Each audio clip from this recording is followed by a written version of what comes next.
வணக்கம். இன்றைய தினம் பரமக்குடியில் நமது மதிப்புக்குரிய திரு இமானுவேல் சேகரன் அவருடைய குருவியல் கலந்து கொள்வதற்காக இன்றைக்கு வந்திருக்கிறோம். பாரதிய ஜனதா கட்சி என்றைக்குமே மறைந்த தியாகிகளையும் பெரியவர்களையும் வணங்குவதிலும் போற்றுவதிலும் நாங்கள் எங்களுடைய கடமை இதுவரையிலும் செய்திருக்கிறோம். அந்த வகையில் இன்று மரியாதை செலுத்துவதற்காக பரமக்குடி செல்வதற்காக வந்திருக்கிறோம். சார், உதயநிதி என்ன சொல்றாருன்னா, அதிமுகவை வந்து பாஜக சுக்குநூறா உடைச்சிருச்சு அப்படின்னு நேற்று ஒரு விமர்சனம் வச்சிருக்கிறாரு. எப்படி பார்க்குறீங்க? அதிமுக இன்னைக்கு ஸ்ட்ராங்காக தான் இருக்குது. நீங்கள் பார்த்துருக்கலாம்.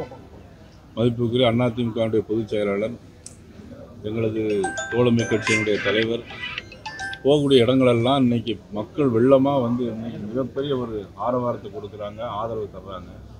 அவங்களுக்கு ஒரு பொறாமையிலே இருந்துகிட்டு இருக்கிறாங்க.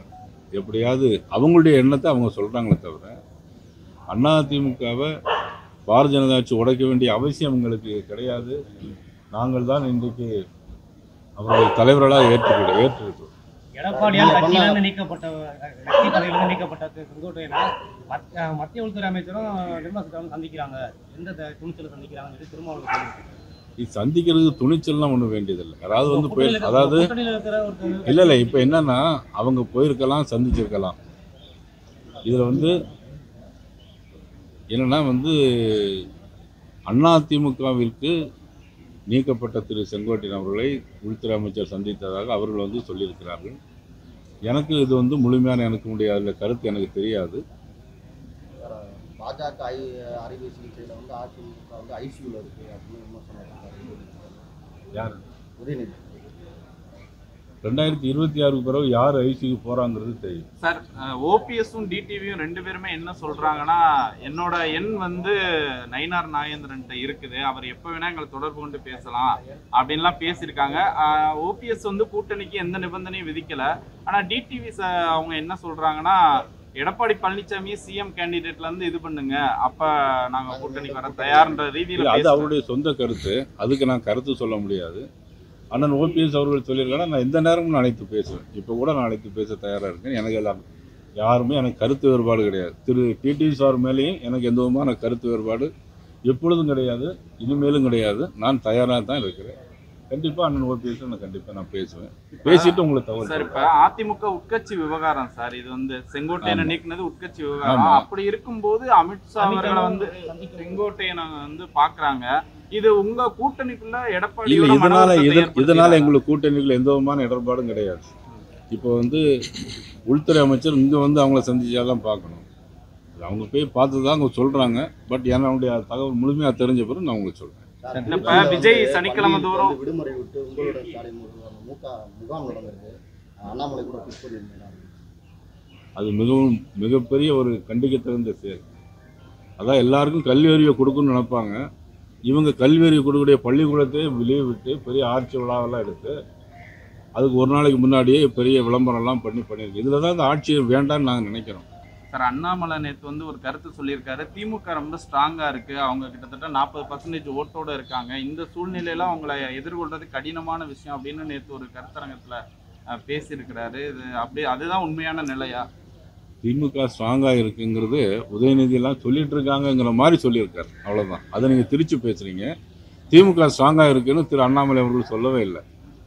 திமுக ஸ்ட்ராங்காக இருக்கிறதாக அவங்க சொல்லிக்கிட்டு இருக்கிறாங்கன்னு சொன்னாங்க. அவ்வளோதான். விஜய் சனிக்கிழமை தோறும் பிரச்சாரம் பண்ணுறாரு. சனிக்கிழமை தோறும் பிரச்சாரம் பண்ணுற வாரத்துக்கு ஒரு நாள் எப்படி சனிக்கிழமையை பற்றி உங்களுக்கு தெரியும். அதுக்கப்புறம் நான் ஒன்றும் சொல்ல வேண்டாம். நயினார் நாகேந்திரன் வந்து பாஜக மாநில பதவியில இருந்து விலகிறாரா அப்படின்னு சொல்லி ஒரு தனியார் ஒரு நிமிஷம் நல்ல கேள்வி. கூட்டணி கட்சிகள் வந்து ஒரு நிமிஷம் தம்பி, நல்ல கேள்வி கேட்குறதா? நயினார் நாகேந்திரன் மாநில தலைவர் பதவியிலிருந்து விலகிறாரான்னு சொல்லி தனியார் நாளிதழில் ஒரு கேள்வி எழுப்பியிருக்காங்க. இதில் இந்த ஜூனியர் உடனில் தானே, ஜூனியர் உடனில் ஒரு ட்வீட் போட்டிருக்காங்க, நயினார் நாகேந்திரன் பதவி விலகுவாராங்க. எனக்கு பதவி விலக வேண்டிய அவசியம் என்ன வந்திருக்கு? ஒரு அவசியம் இல்லை. அதே நேரத்தில் பாரத பிரைம் மினிஸ்டரும் மாண்பு உள்துறை அமைச்சரும் அகில இந்திய நட்டாஜி அவர்களும் என் மீது அளவற்ற அன்பும் பாசம் வைத்திருக்கிறாங்க. உங்களுக்கெல்லாம் நன்றாக தெரியும். கங்கை கொண்ட சோழபுரத்தில் வந்து பேசும்போது கூட நயினார் நாகேந்திரன் மீது இவ்வளவு பாசம் இருக்குதுன்னு சொல்லியிருக்காங்க. மாண்புமிகு உள்துறை அமைச்சர் அவர்கள் எந்த வீட்டுக்கே வந்து எல்லாம் நலம் விசாரிச்சுட்டு போயிருக்கிறாங்க. இவ்வளோ தூரம் இருக்கும்போது நான் பதவி விலக வேண்டிய அவசியம் இல்லை. ஒன்று, ஊடகங்களும் பத்திரிகையாளர்களும் இந்த மாதிரி பத்திரிகை தர்மத்தை காப்பாற்றணும். இந்த ஜூனியர் நிபுணனுக்கு நான் என்னுடைய வருத்தத்தை தெரிவித்துக் கொள்கிறேன். இதை விட வேறு ஏதாவது தொழில் பண்ணலாம். நீங்கள் பத்திரிகை தொழில் பண்ணுறதை விட இந்த மாதிரி எழுதுறதுக்கு வேறு ஏதாவது தொழில் அவங்க குடும்ப ரீதியாக பண்ணிட்டு போகிறாங்க ஜூனியர் நிபுணன்லாம். இதுக்கு மேலே எனக்கு காட்டமாக எனக்கு பேச முடியாது. பத்திரிகையாளர்கள் எல்லாருமே, உங்களுக்கும் எல்லாருக்கும் சேர்த்து, எனக்கு மட்டும் இல்லை, யாரையும் இந்த மாதிரி ஒரு மாதிரி விமர்சனங்கள் தேவையில்லாமல் பண்ணாதீங்கிறது உங்களுக்கும் எல்லாருக்கும் கேட்டுக்கொள்கிறேன். அந்த கூட்டணி பிரச்சனை பிளவு இது டெல்லி தலைமை என்ன சார் நினைக்கிறாங்க? நீங்க சொந்த எங்களுக்கு அதிமுகவுடைய தலைவர் பொதுச் செயலாளர் EPS அவர்கள் என்ன சொல்றாங்களோ அதுதான். அங்க பிளவு என்பது கிடையாது. கூட்டணியில இருந்த OPS TTV வந்து விலகிட்டாங்க. திரும்பி டிமாண்ட் வச்சு இப்போ நேற்று இல்லை அண்ணன் OPS அவர்கள் என்ன சொல்லியிருக்காங்க, எந்த நேரம் நான் பேசணும்னு சொல்லியிருக்காங்க. கண்டிப்பாக நாங்கள் பேசுவோம். அதுலேருந்து உங்களுக்கு தெரியலையா? இதுலையே நீங்கள் பிளவுபடுத்த நினைக்கிறீங்க? அவங்க சொல்ற டிமாண்டு உங்களுக்கு வச்சிருக்காங்க. நீங்க அந்த டிமாண்டை எப்படி கொண்டு போவீங்க? அதுன்னா ஏற்க முடிஞ்ச டிமாண்டுகளை ஏற்கலாம். இன்னும் 8 மாதம் தேர்தலுக்கு இருக்கு, அது பிறகு பார்த்துக்கலாம். அந்த ஜூனியர் உடன் பத்திரிகையெல்லாம் சொல்லிடுங்க கொஞ்சம். இது மாதிரி யாரும் நீங்களும் ஏதாவது எழுதிடாதீங்க. வாங்க அப்புறம் பேசிடலாம் வாங்க. நன்றி.